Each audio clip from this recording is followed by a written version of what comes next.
बाबा के भवन, झूम झूम गीत गावेला पवन।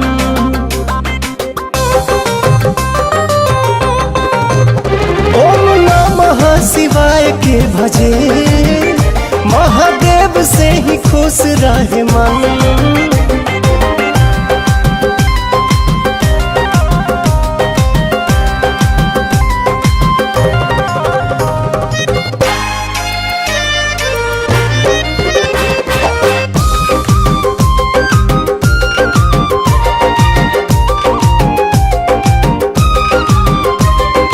खाती सुख राशि के तदेव गोहरावे,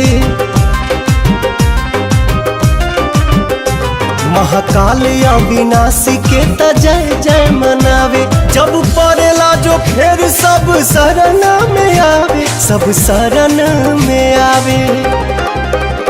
जेके भजे रोज रघुनंदन, झूम झूम गीत गावेला पवन। बड़ा नीक लागे बाबा के भवन, झूम झूम गीत गावेला पवन।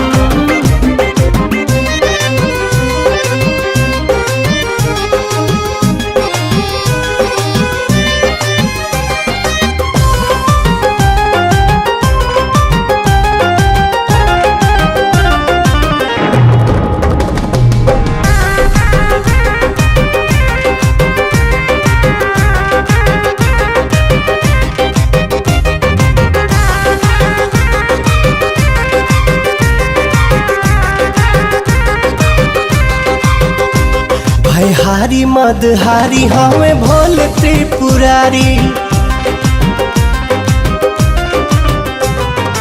अगम अनंत बाबा हमें गंगाधारी।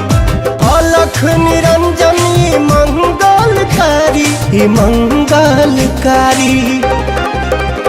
देखी तर से मतलबी नयन, झूम झूम गीत गावेला पवन। हो बड़ा नीक लागे बाबा के भवन, झूम झूम गीत गावेला पवन।